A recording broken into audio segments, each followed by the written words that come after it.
Hello. Okay. Hello, everyone. My name is Frank, and I am the co-founder and law-keeper of Apeiron. First off, let me say I am absolutely nervous because this is the first time I've ever given a speech on stage. And so I'm absolutely terrified, and if I stutter or talk weird, then please forgive me. But anyway, yeah, here we go. I'm actually not here to show Apeiron, but I'll have to talk a little bit about Apeiron.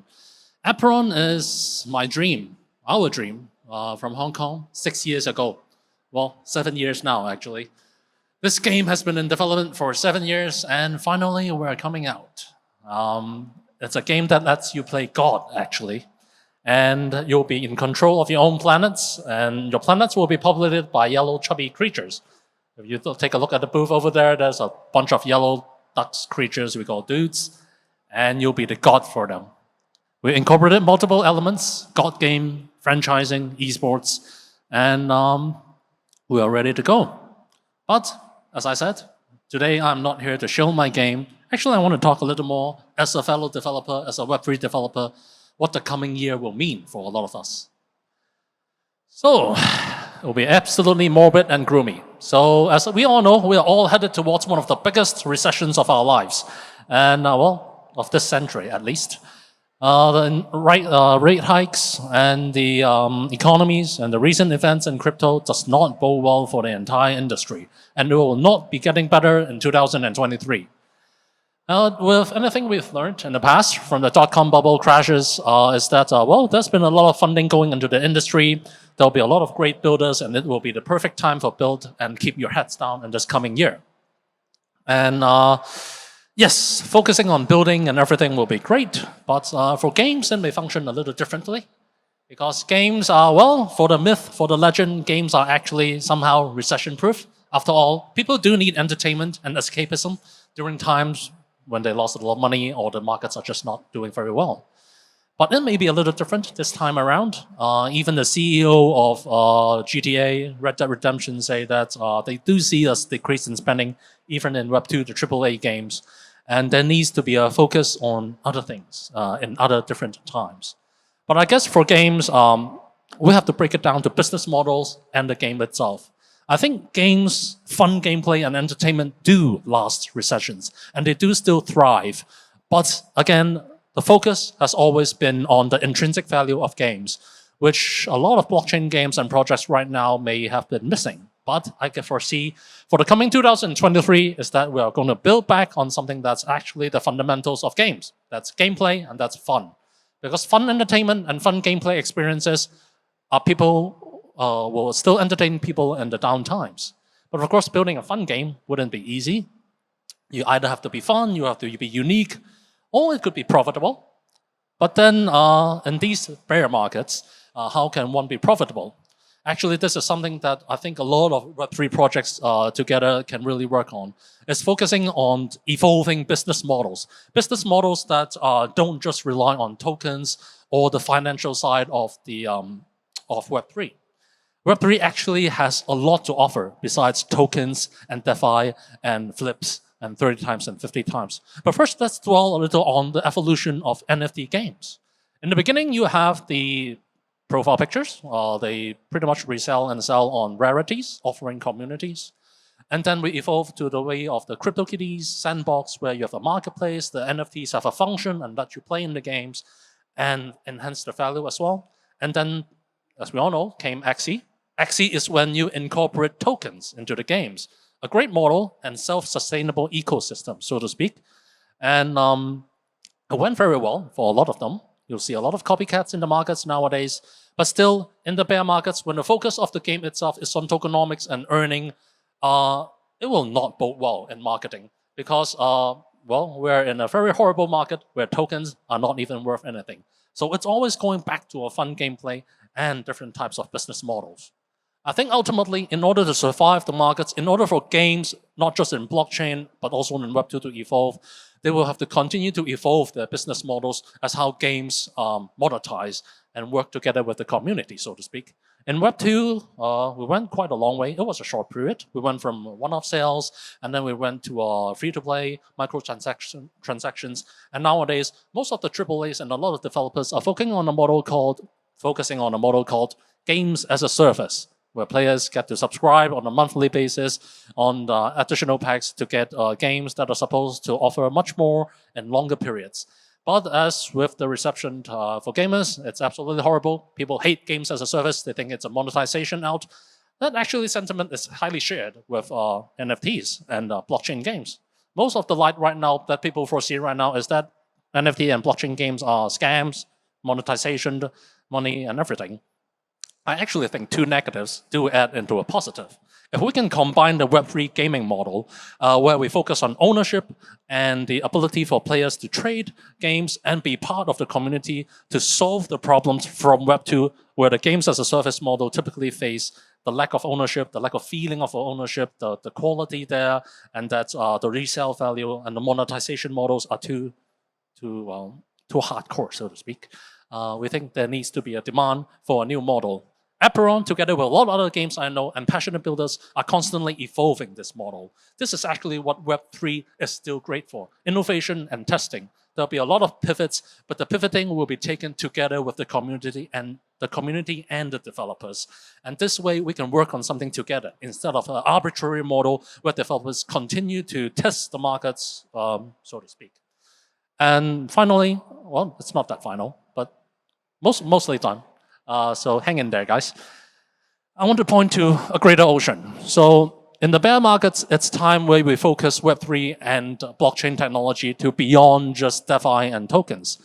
One of the great things that I saw ever since I entered Web3 is actually the communities that have been built. Of course, in the beginning, yeah, everyone was here to look into the financial gains or the financial potential of Web3 and blockchain and technology and everything. But what we gathered were communities, pockets of communities that were extremely focused on working together with the developers, on trying to make it work. The voice of these communities are not just Facebook groups or Reddit groups that try to critique and comment or complain. They actually actively participate in the building and the contribution to these ecosystems. This actually resembles a lot of what globalization is. Globalization has shaped much of the technology and economy that you see nowadays. But globalization has its pros and cons. There are good sides of it and bad sides of it. Most of the bad side is actually stemming from a lot of centralization. If we combine this part, where a lot of books actually from internet sources that I read focus on a new thing called decentralized globalization, where the integration of economies and culture can come in the form that is actually oriented by the people and not initiated by the centralized bodies. This actually is a great direction with which I think humans as a species can truly evolve. And this can be seen in Web3 communities, where race and cultural issues is not actually that bounding and is a place, well, still unregulated, but this is exactly where unregulation can thrive. So I foresee that in this building phase, in this coming year, 2023, besides focusing on the building your products, focusing on the financial potentials or the product potentials, one of the main things a lot of communities in Web3 will do will be focusing on how the communities can actually integrate with Web3 and Web2 and focus on the potential of a new product and new strategies that both the consumers and the developers can together find. Well, it will be a long way ahead, but pivoting and changing and moving at great speeds is something with which Web3 is actually very, very prevalent with. And final few slides, take care. Okay, so again, this was my very first speech on the stage. And in my desperate attempt to do research, as many of you may do research and sometimes deviate onto some Google search on the other side, also looking into the title of my presentation. It's called, because I foresee the coming year to be a storm. So how do people sail out of a storm? So I Googled and this thing popped up. It teaches you how to sail actually through a storm. And surprisingly, there's a lot of parallels we can draw for financial markets and Web3 markets. Putting up some interesting finds I found in sailing when you're in a storm is to stay in the open water. Counterintuitively, staying by the shore or by the beach actually smashes your boat. It's actually safer that you stay in open water where you have more sea room to maneuver. I think this actually draws a great parallel in that one should stay liquid and open in the market in order to, well, stay on their toes. Parking their funds in one safe spot, well, we all know the FTX incident may not be the ideal. So diversify your baskets, stay liquid, and stay out there. Pointing your boat towards the waves is how you sail, because you should not align yourselves parallel to the waves, you'll be tipped over. Pointing towards the waves is more like focusing on the problems that we actually see in the field. It's actually easier today with Twitter. There are many people making waves, but you can always focus on what Elon Musk is saying or what CC will be saying, or sometimes what Pareto Tech will say. But somehow, where do you point your waves is that please avoid catching the falling knife. Please avoid where the main turbulences are. To stay safe, it's actually more fun. It's actually more safe when you stay in the ones that are less affected by the turbulences. Catching the falling knife will always end very, very horribly, especially in the dying markets, so to speak. Another interesting thing is, in order to steer, you need to maintain speed. Well, if you are a crypto user or if you ever invested in Web3 before, the sleepless nights and the crazy markets, well, you will have to understand that you have to keep your speed up and keep velocity up in order for you to pivot and change your investments and also your development. This is actually very important for developers out there in Web3 because changing and pivoting is the only way to go outside of this recession. Finally, the very last point I want to talk about, which I always tell my community out there is, take a break. If you guys ever lost big, if you ever lost a big hand in poker, or if you ever lost big on FTX or Luna or in the stock markets, actually it's a good time to take a break. Because playing on tilt is actually one of the worst things you can do. It will lead to very bad financial decisions as you try to recover your big losses in a short time, which will never ever bode well. There will be very few cases that will bode well. Please don't do that. And taking a break from it all, although may sound counterintuitive, it's actually the best time for you to clear your mind and stay away. And for those who lost big in crypto, this is actually a coming year for you to stay away. You can still dip your toes in, but taking a break will probably be the best time. And that's called heaving too in sales. I have absolutely no idea what that is. But yes, well, the final slide I want to share is actually for the developers and fellow builders on Web3. I will directly read off this excerpt because I find it excellent for what a lot of developers will feel, or a lot of entrepreneurs, not just Web3 developers, will feel in this coming year. It's misery and danger. Although everyone will remember it differently years later, a long, wet cold sail through a storm and the recession can be miserable. As the skipper, you need to make the best of it. Watch over your crew and offer relief or help to those who need it. And speak a few words of encouragement to all, because misery do end, economic cycles come and go, and stick through with it, head down and chin up, and you'll last through it. But there's also one very important thing. While misery and discomfort can eventually lead to fatigue, diminished performance, and even danger, you should not mistake one for the other. Distinguish it in your own mind, the difference between misery and danger. And do not attempt anything dangerous like harboring entrances or exiting just to escape misery. Well, this is similar to what I was talking about regarding not playing on tilt. And that would compromise the safety of the boat and crew just to avoid a little discomfort. As an entrepreneur for multiple projects and private equity investor for over 12 years, sorry, I've seen a lot of projects and crews mistake misery and danger. It will be tough, extremely tough, and there'll be times that absolute no encouragement and no support will be there. But do not do something dangerous just to get over with this short period of misery.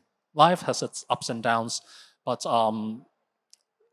treat it with a little dutiness is what I tell my community members. But anyway, that's pretty much all I can share today. And thank you for popping my cherry. I am still having a blind Mac. I absolutely should need a drink right now or before the speech. But thank you for meeting me. If you guys want to learn more about Apeiron, feel free to visit my booth over there. It's actually manned by community members. I have no staff over there, but they know as much about the game as much as I do because that's what Web3 is about. Finding people who actually want to build with you, who are excited to share with you. And I'll see you guys at the booth. Thank you.